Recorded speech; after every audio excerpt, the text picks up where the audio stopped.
Okay, so we had the press conference for Fabio Wardley versus David Adeleye today. I thought it was very interesting. Both guys spoke very well. There was back and forth exchanges, nothing too heated, but just interesting psychology going on. David Adeleye seemed to bite when Fabio Wardley said that Adeleye was nervous in his presence. And this is in reference to the incident that happened a few weeks ago where Fabio Wardley ended up being floored and cut by one of David Adeleye's team members. And the whole incident started out when David Adeleye was actually having some type of altercation or argument with one of Fabio Wardley's team members. Some people think it was a setup and that they were planning to jump Fabio Wardley, whatever the case may be. I don't know about all that. All I know is what went down, and what went down was Fabio Wardley coming off second best against one of David Adeleye's friends. I thought that Adeleye would use that. I thought he would play on that at the press conference, but it seemed as though he'd been told not to, because they kept saying, we understand what happened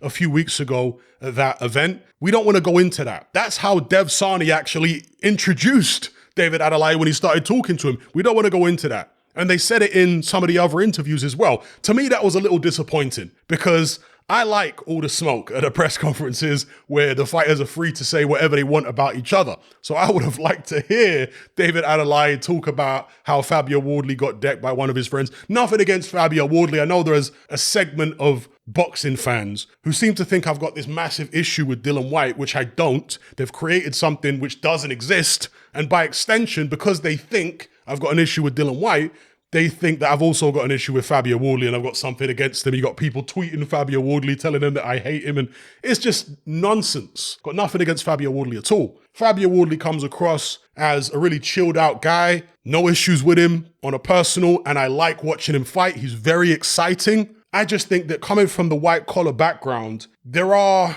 technical deficiencies there. And even though he's been able to come through against fighters with more of an amateur background in the past, there does come a point where you're up against someone who can match you in certain areas, and then it becomes more about the technical side of things. Now, having said that, David Adeleye didn't exactly have a massive amateur career himself. I think he only had about 20 amateur fights there or thereabouts, but that's still 20 more than Fabio Wardley had. Fabio Wardley had a total of 0 amateur fights. I think he had about 3 or 4 white collar fights and then turned pro. So he's lacking in any kind of amateur grounding, okay? And just looking at both fighters in the ring, David Adeleye, to me, appears to be a bit more technical. Yeah, he appears to be a bit more correct in his technique, in his stance, so on and so forth. With Fabio Wardley, there's a little raggedness to it. There's a little roughness around the edges. That isn't necessarily, a terrible thing.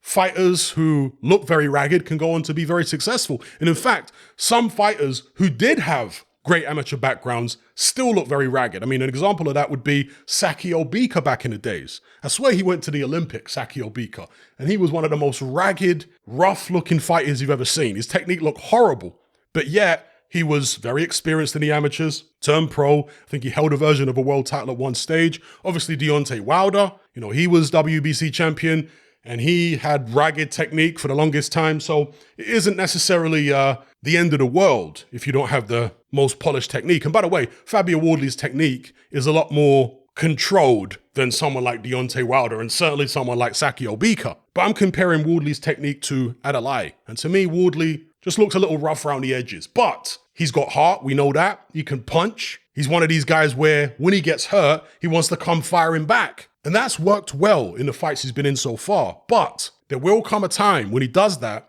and it actually backfires. When he gets stung and he goes flying in like the Incredible Hulk, looking to get the guy back, and he walks onto one, where he actually gets set up for that. Will it be against David Adeleye? We shall see. Now, in terms of the psychology and the demeanor at the press conference, Adeleye, as I say, did bite when Fabio Wardley said that he seemed nervous in his presence. Adeleye kept saying that Fabio Wardley's not cut from the same cloth. I guess he's kind of talking about he's not from the roads and he's not from the inner city. He's from Ipswich. He's a soft boy.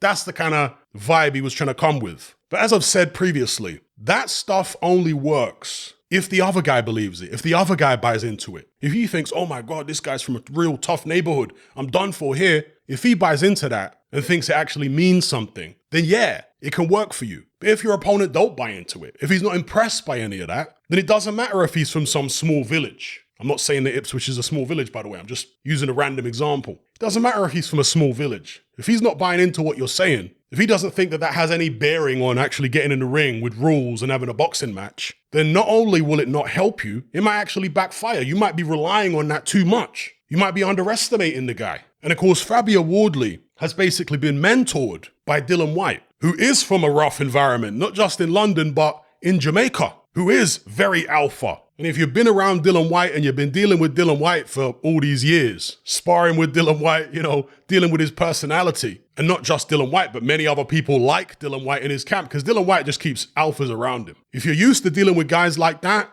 David Adeleye don't seem so intimidating. Because yeah, David Adeleye comes across as alpha, but does he come across as like more aggressive and alpha than Dillian Whyte? Anyway, all this stuff aside, let's get down to brass tacks. Who do I think is going to win this fight? I think David Adeleye is going to win the fight. I'm probably in a minority. I think the vast majority of people think Fabio Wardley is going to win. But how much of that is based on people not liking the way that David Adeleye comes across and preferring the more softly spoken, polite demeanor of Fabio Wardley? Because I don't like to let that kind of stuff influence who I'm going to pick. I try and go off what they do in the ring. And yeah, I look at the psychology because I want to see if somebody has got a psychological edge. Now, when it comes to face-offs, when you're dealing with two vastly experienced fighters, face-offs usually mean nothing in terms of who looks away first or who doesn't want to engage in a face-off. It usually means nothing. There are exceptions, but usually. However, when you got two inexperienced fighters like Fabio Wardley and David Adeleye, it can mean something. And if you notice the face-off for this fight, Fabio Wardley was looking at the floor when they came together for quite a while, and then he eventually looked up and looked David Adeleye in the eye, who was looking at him the whole time. And the face-off was very short, and then Fabio Wardley was the first to turn away, and David Adeleye kind of grinned. Was that a sign that Fabio Wardley was actually uncomfortable in David Adelaye's presence?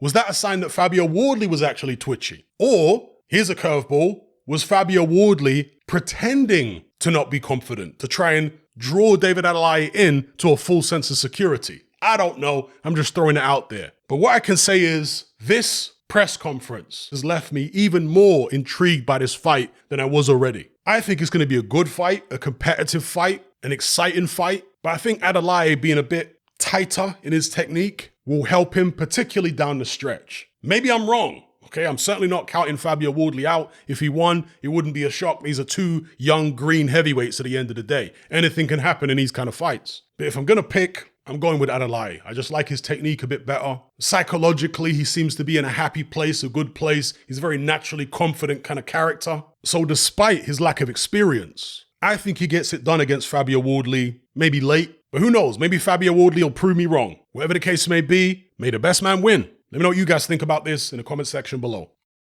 Are you sick and tired of the mainstream mindset? Does the dogmatic conformity and pathological ignorance have you tearing your hair out in frustration? Then don't be alone. Come and join our brotherhood on Patreon. We stand as a beacon of reason against an army of insanity.